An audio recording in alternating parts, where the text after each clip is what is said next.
Welcome back to the sweatshop. Today we have a 2001 Subaru Forester that is in need of an alternator.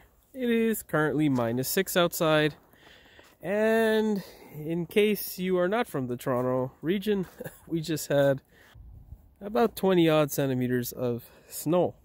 So yeah, not only do I have to change an alternator, but I've got to do some shoveling. So let's get to her. The first thing we need to do is figure out whether we actually need an alternator or not. So we're gonna see if this thing will start up, and if it does start up, we'll check the voltage at the alternator and battery. So she fires up and there is no lights on, so let's go check that voltage quickly.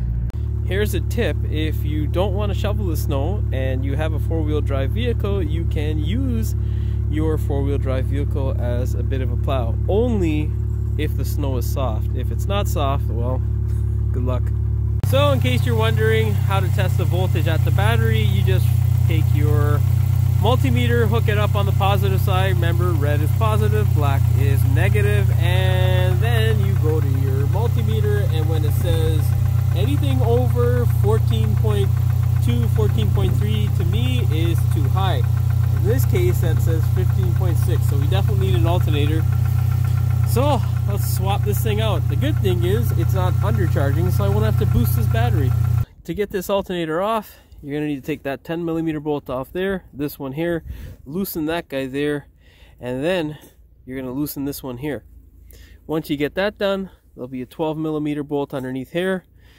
Wind this one down all the way and just back that one off underneath here. To this point, you should have something that looks like this. Just remove that bracket, place it in the background somewhere, and then this bolt underneath there, it's a bit hard to see, but you can definitely feel it. It's a 12mm. Loosen that guy up. Once you get that guy loose, you can take another 12mm and loosen this guy all the way up until you get that aluminum block to the bottom, or until you can get the belt off. When you get your belt off, you're almost ready to take your alternator out. But before you do that, it is important to disconnect the battery so that you don't have any electricity going to this live wire here directly from your battery.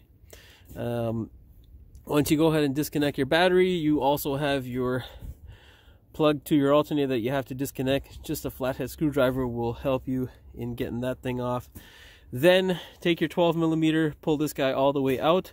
When you are pulling it out, make sure you take your hand and take your other hand that's free and support that bracket there that holds that bolt tight. And then your last bolt will be this guy here that was hiding underneath the belt. Pull that all the way out and you should be able to yank this guy out. If you can't yank it out easily, a flat screwdriver or a pry bar will help you. If you have followed everything correctly, you should have a cavity that looks like this where the alternator used to be. And if you were like me and dropped that stupid little bracket that holds the bolt in, easiest time is to get it now after you have removed the alternator, and just don't drop it in there after you put the new alternator in. In this case, we are going with a used one. I've got many Subarus, as some of you may know, so I've got plenty of these things kicking around. So let's fire this thing at it and hope for the best. One thing I should mention before you try to put your alternator in is make sure that you try to slide it into position. It should go loosely on.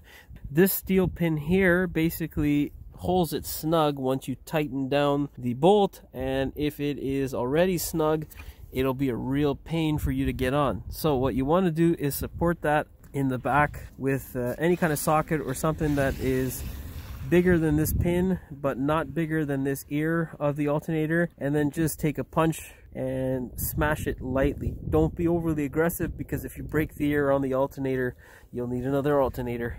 Once you have your alternator in and the bracket on the back of that bolt there is in, do not tighten it up. What you want to do is leave that front bolt out, put your belt on, and then you can put this bolt back in. Make sure you have your aluminum block situated in the right position before you put it back in. Now with your two bolts in place, what you're going to do is snug this one up and then back it off a quarter turn or half a turn until it allows the alternator to move freely up and down. Then tension the alternator belt with the tensioner screw, of course. And once you do that, you can tighten this one in place. After that, you're going to be connecting your positive lead and your alternator connector. With your connectors back in place and your belt tensioned, you are now ready to put that bracket back in. You can see that little ear there sits between two washers that are on the bolt that secure the alternator to the vehicle. What you need to do is have one washer touching the alternator and the other washer, the smaller one, touching the bolt, and then slide the bracket in between those two washers, and then you can go ahead and tighten it down. Now, once you have everything back the way it was, the next step and final step is to start it up. Verify that your voltage is at the correct amount, which should be between 13.5 and no more than 14.5 at the very high end. With our battery connected, you can see we are good to go. The voltage is actually dropping because the alternator doesn't have to charge the battery. It's actually quite high, so we're good to go. Well, folks, that's all she wrote for the Subaru. All we have to do now is find a heater. And as for you out there, hopefully the video helped you. If it did, please like, share, and subscribe. And don't forget to hit the notification bell so you never miss one of my new videos. We will see you in the next one. So the first thing we need to do is figure out goddamn fucking electronics. Now, once you get to this point and your belt is off, you're almost ready to remove your alternator. The next step here is to remove the positive battery terminal so that you don't get electrocuted or blow the car up. Yeah, that makes sense. The aluminum block piece, oh god. One-ching, oh fuck. This steel pin here basically, oh, I should have it in frame, Jimmy. There is a washer there. There are two oh fuck. At the normal voltage, which should be no lower than 13. Fucking pile of shit car.